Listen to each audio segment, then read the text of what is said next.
আসসালামু আলাইকুম। ইংরেজি স্পোকেনের জন্য অন্যতম গুরুত্বপূর্ণ হচ্ছে যেই কমন প্রিপোজিশন গুলো আছে সেগুলো ভালো করে জানা। কমন প্রিপোজিশন এর মধ্যে ১ম এই সবচেয়ে যেটি বেশি ব্যবহৃত হয় সেটি হচ্ছে at অর্থাৎ কোনো নির্দিষ্ট সময় বা স্থান বোঝাতে at ব্যবহৃত হয়।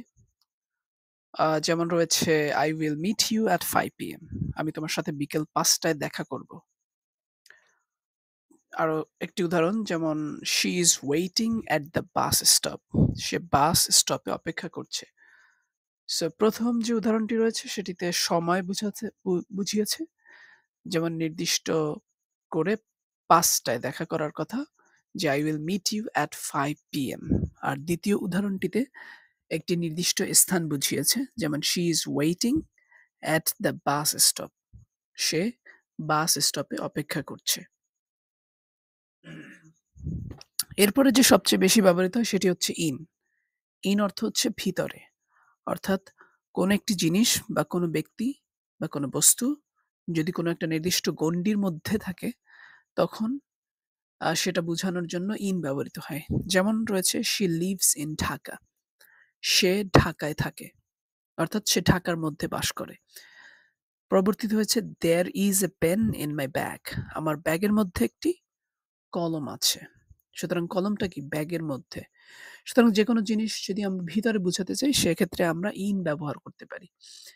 নেক্সট যেই উদাহরণটি রয়েছে সেটি হচ্ছে on অর্থাৎ উপর। কোনো একটি নির্দিষ্ট জিনিস উপরে আছে।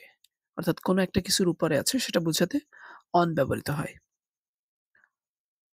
যেমন রয়েছে the book is on the table ওকে?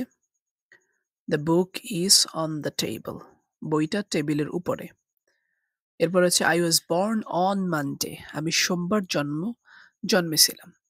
এখন এখানে উপর নির্দিষ্ট দিন বা স্থান বোঝায়। সো ১ম উদাহরণে নির্দিষ্ট স্থান বুঝিয়েছে যে বইটা টেবিলের উপরে। The book is on the table বইটা টেবিলের উপরে।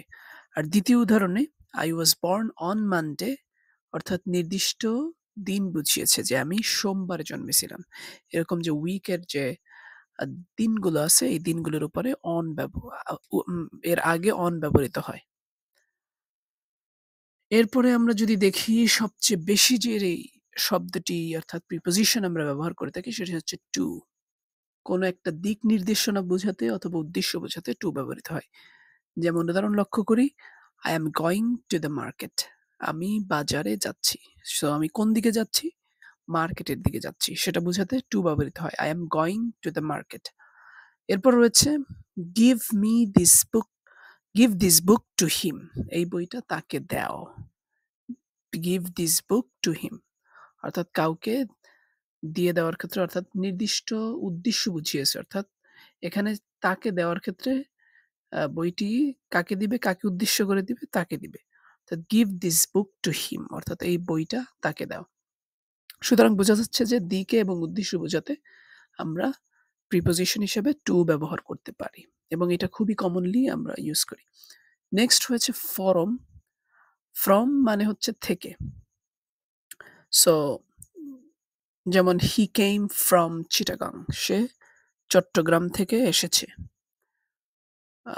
I received a letter from my friend আমি আমার বন্ধুর কাছ থেকে একটি চিঠি পেয়েছি।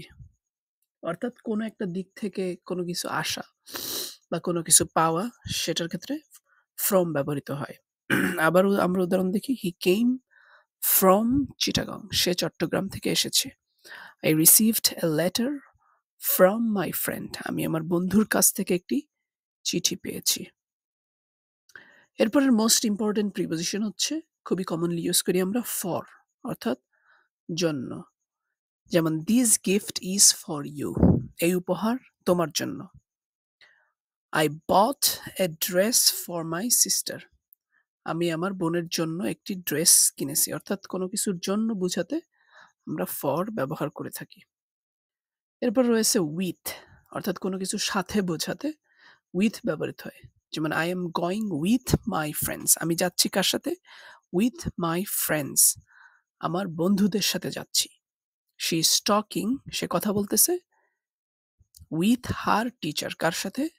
with সাথে her teacher তার শিক্ষকের সাথে। She is talking with her teacher. সে তার শিক্ষকের সাথে কথা বলছে।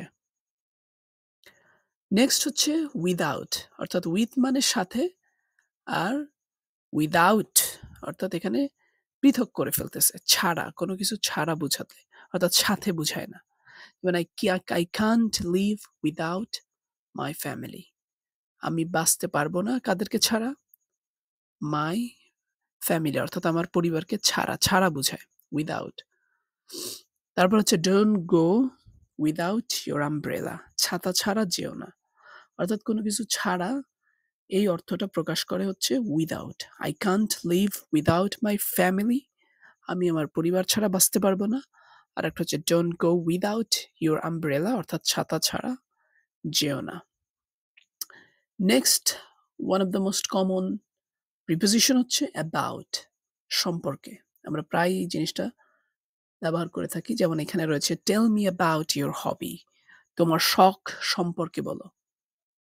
অর্থাৎ কোনো কিছু সম্পর্কে বলা ক্ষেত্রে about আমরা ব্যাপক হারে ব্যবহার করে থাকি। নেক্সট উদাহরণ হচ্ছে I was worried about the exam. আমি পরীক্ষার ব্যাপারে চিন্তিত ছিলাম। অর্থাৎ কোনো কিছু সম্পর্কে বা ব্যাপারে ব্যবহৃত হয় about. Tell me about your hobby অথবা tell me about yourself. তোমার সম্পর্কে বলো। I was worried about the exam. আমি পরীক্ষার ব্যাপারে চিন্তিত ছিলাম। নেক্সট এবং লাস্ট যেটি রয়েছে সেটি হচ্ছে over. উপর দিয়ে অর্থাৎ কোনো কিছু উপর দিয়ে চলে গেলে বা বেশি হলে যেমন the plane flew over the city. বিমানটি শহরের উপর দিয়ে উড়ে গেল। on আর over এর পার্থক্য হচ্ছে on হচ্ছে লেগে থাকে, কোনো একটা কিছুর উপরে লেগে থাকে। আর over হচ্ছে একদম উপর দিয়ে চলে যায়, এখানে লেগে থাকে না। যেমন he jumped over the wall. সে দেয়ালের উপর দিয়ে লাফ দিল। এখানে কিন্তু সে দেয়ালের উপরে লাগেনি বা সে উপর দিয়ে গিয়েছে, মাঝখানে ফাঁকা ছিল। সো over হচ্ছে কোনো কিছু উপর দিয়ে চলে গেলে। The plane flew over the city. বিমানটি শহরের উপর দিয়ে উড়ে গেল। He jumped over the wall. সে দেয়ালের উপর দিয়ে লাফ দিল। আজ আজকের ভিডিওতে এ পর্যন্তই প্রিপোজিশন নিয়ে। নেক্সট আরেকটি ভিডিও, আরো একটি বা দুটি ভিডিও আসবে, সেগুলো দেখার আমন্ত্রণ জানিয়ে এখানেই শেষ করছি। আসসালামু আলাইকুম ওয়া রাহমাতুল্লাহ।